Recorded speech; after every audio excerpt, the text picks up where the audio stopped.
Southeast Radio's Business Matters with Karl Fitzpatrick. Southeast Radio.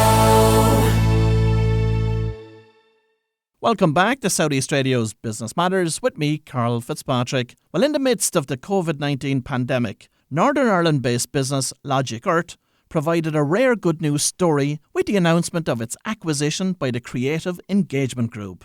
Peter Carlin, the co-founder of Logic Earth, joins me on the phone now to tell us about the success which the eLearning company has enjoyed to date and what the acquisition will mean for its future growth prospects. Peter, perhaps you might start the interview by providing us with the background to Logic Earth.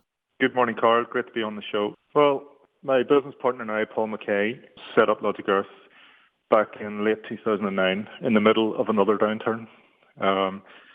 We set up the business to primarily bring options to learning and development teams within organizations because they were defaulting to classroom training or old-style e-learning, and we could see that wasn't enough. So our job at the time was to bring digital transformation to learning and to provide companies options on how they train their staff. So how did you go about doing that? Well, at the start, we built up partnerships with global suppliers, bringing the best learning content, learning platforms, and learning methodologies that we could find into one spot. And we slowly built up our expertise in being able to bring those combinations together into very high-impact solutions that would make a difference to our client base. I suppose the hardest part really was building the clients more than the solutions and services. So it took us quite a while to build up traction and to get going. And starting out, did you have a focus on any particular sector? Well, it's a great question. I suppose our history had really been through the ICT sector, really dealing with technology companies and communications companies. And that's really where we got our initial traction. But over the time, that expanded into pharmaceutical, into healthcare, into financial services, and into manufacturing. So we've built a really good client base across a number of verticals.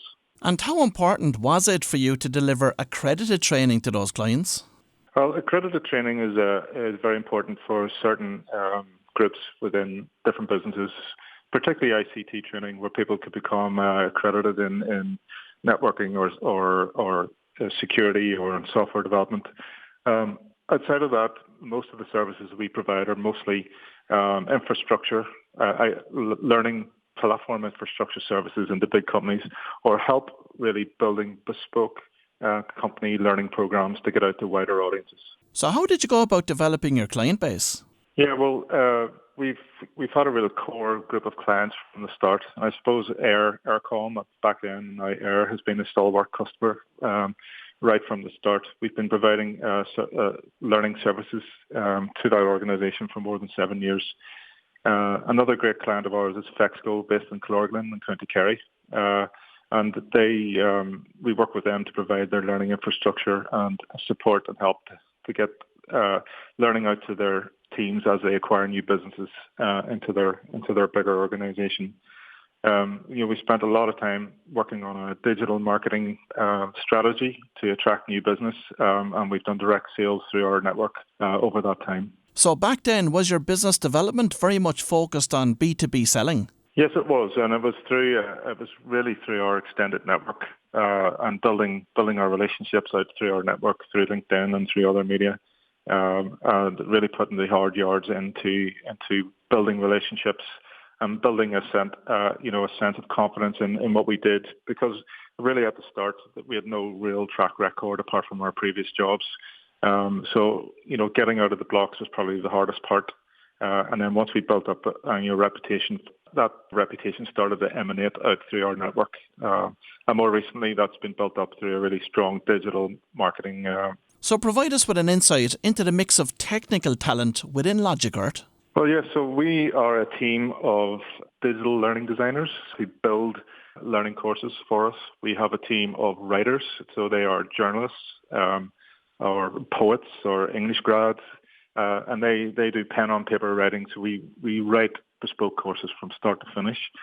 We have a team of technical learning consultants who understand all of the technology and the platforms and how to implement them and configure them. and get them working in clients' premises. And then we also have a team of senior learning consultants who do all the high-end consulting and solutioneering with our client base.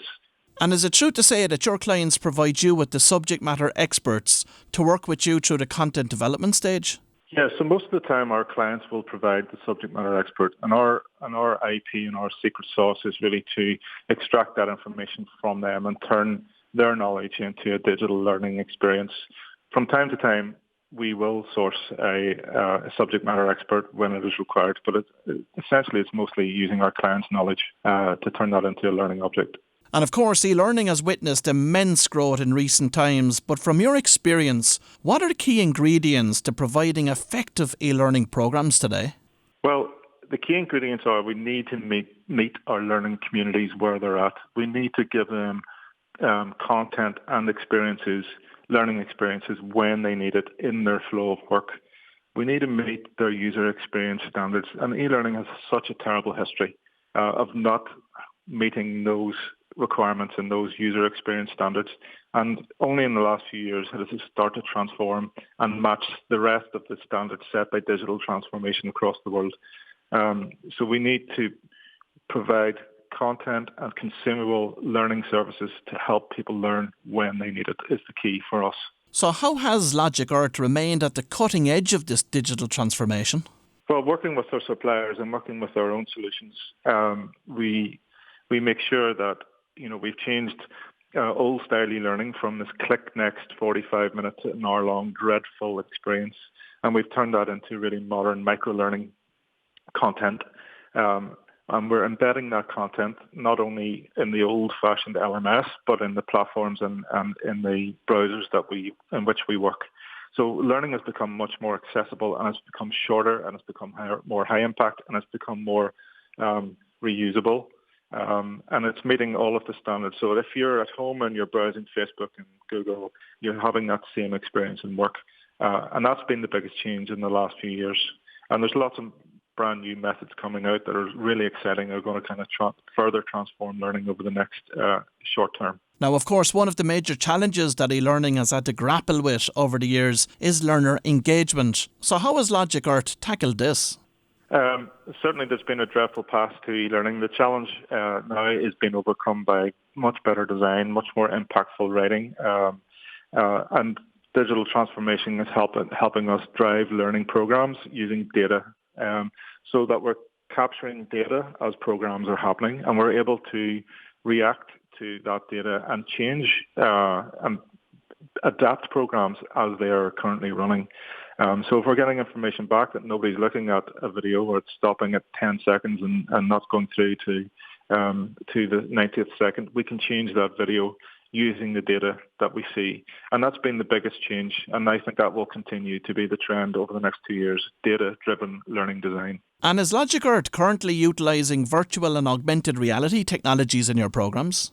Well, part of the beauty of the acquisition and our move into the Creative Engagement Group is that they have an already amazing practice called The Moment. And The Moment are absolute experts in immersive technologies and film and digital. So we're now able to add AR, VR, and much more to our portfolio to put that message out to our existing clients and new clients. So we're very excited about that. And let's talk now about that acquisition. Logic Earth was recently acquired by the Creative Engagement Group. But why did you decide to pursue the acquisition route for growing your business? Well, the Creative Engagement Group have an amazing set of existing clients. They operate in a lot in healthcare and far beyond. And those were the types of clients that we were finding it was quite difficult to reach from our base in Belfast and Dublin. So they had a big need for a learning solution to fill gaps in their portfolio, and we had a need to kind of grow our business. And we felt that the synergies between the two businesses, and particularly the culture between the two businesses, was a perfect match, and it was going to help us expedite our goal and our mission to bring the best learning content, technology and thinking to a larger audience set. And how did the acquisition come about? Well, initially, the Creative Engagement Group engaged with us sometime last year. Initially, the discussion was around a strategic partnership to enable them to fill what they call their white space And that was the gap that they could see in learning across their existing clients. And during the time of, the due diligence to check us out as a potential strategic partner, we got to see that the cultural fit was so good, and our vision for the future was so aligned that discussion moved into becoming an acquisition. So what did the acquisition process actually entail? The sharing of information was key to the progress of the acquisition. So we obviously had to go through a due diligence process whereby they really took a lot of time to get to understand the team and our capabilities and our outlook, because the fit for them is really about creativity. Their reason for getting out of bed in the morning is to deliver really creative solutions to their client base. So they were very careful to check to see if that was a fit with Logic Earth. After that, there was a lot of financial information and sales figures and lots of other information shared, and then more recently, more just practical information. And where to from here? What is your future growth plan for Logic Earth? Well, Logic Earth will still remain as a distinct brand within the Creative Engagement Group. It is there to do what it always does, which is to bring the best learning solutions that we can to the marketplace. Now, TCG have a presence out of Philadelphia, and our next biggest step is to build the Logic Earth presence in the States, which is great, again, for Ireland Inc. as well, because we can service those clients from here. We can grow jobs on the island of Ireland by doing that, but we can build our presence in the States is kind of our biggest opportunity, I think. Well, if you've just tuned in, that was Peter Carlin from Logic Earth, and we wish the company every success with its global ambitions. Southeast Radio's Business Matters with Karl Fitzpatrick. Southeast